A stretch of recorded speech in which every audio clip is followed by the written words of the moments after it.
Alright guys, let's briefly go over this DTCC collateral haircut reform that just came out April 29th. Some people are saying this means the markets are going to crash, which I am definitely right there with you. I've been saying this for a while. Now, how out of the norm is this?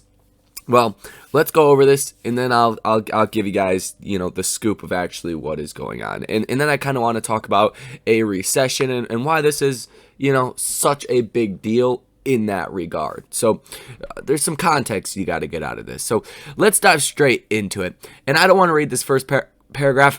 It's a bunch of mumbo jumbo stuff you really don't need to know, but it says, in general, section 23A and regulation W limit the aggregate amount of covered transactions between a bank and any single affiliate of the bank.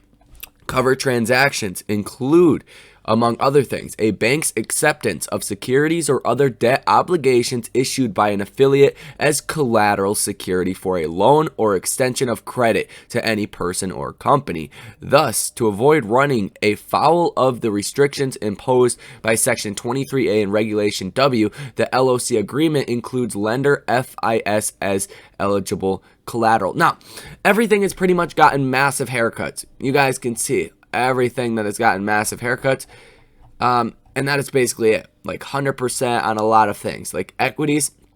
It says equity, securities, common, preferred, warrants, rights, units not listed on a U.S. National Securities Exchange, NASDAQ, or Canadian Securities Exchange.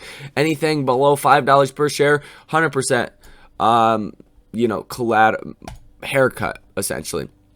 And it says securities are assigned a 100% haircut if the issue has matured, the issuer is in bankruptcy, or the security is not priced by an approved DTCC pricing model or by third-party vendor for a period of 3 business days or more. DTC may reduce its risk by assigning higher haircuts when applicable to equity securities designated as highly volatile based on their historical price volatility. A lot of things have gotten massive haircuts, right? Some things, are going to be seen as not as risky, right? Like a, let's say like a treasury bond. That's not going to get a big haircut in the way that, a penny stock will, right?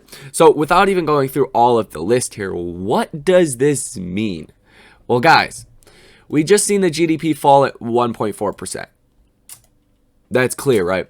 So let's go ahead and take a look at recessions in the market.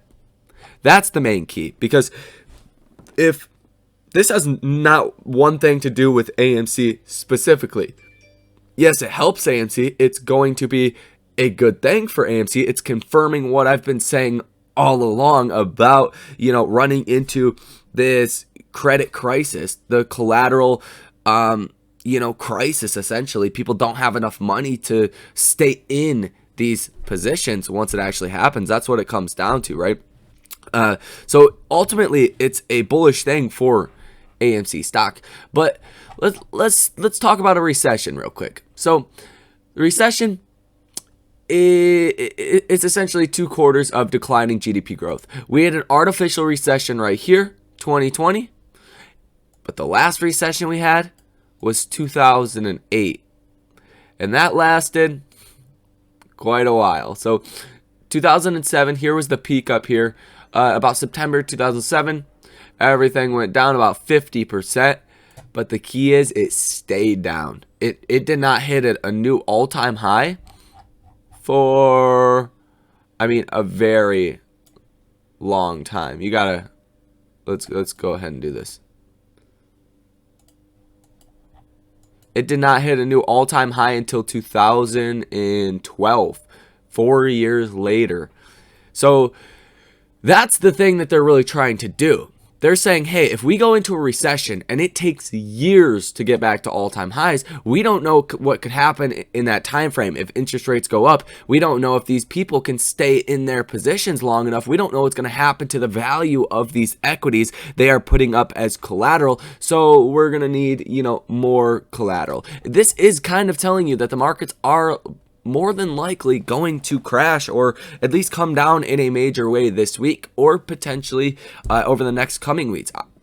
Obviously, we know we have the Fed on Wednesday, so that's going to be the main key. But all in all, what does this mean?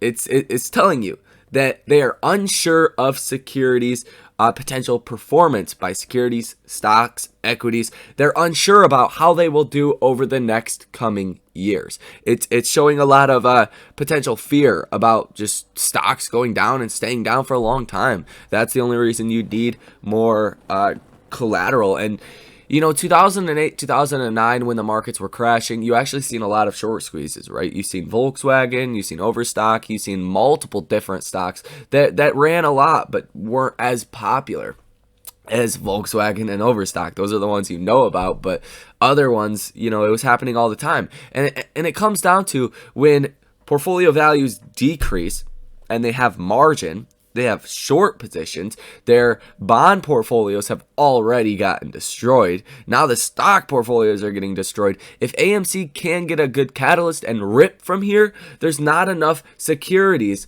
like it says in here, to pledge as collateral. And especially every time they just get slashed, it makes it that much faster that they will have to actually cover on their short positions, because the same 100 shares of Apple, right, is now 25% or 50% reduced.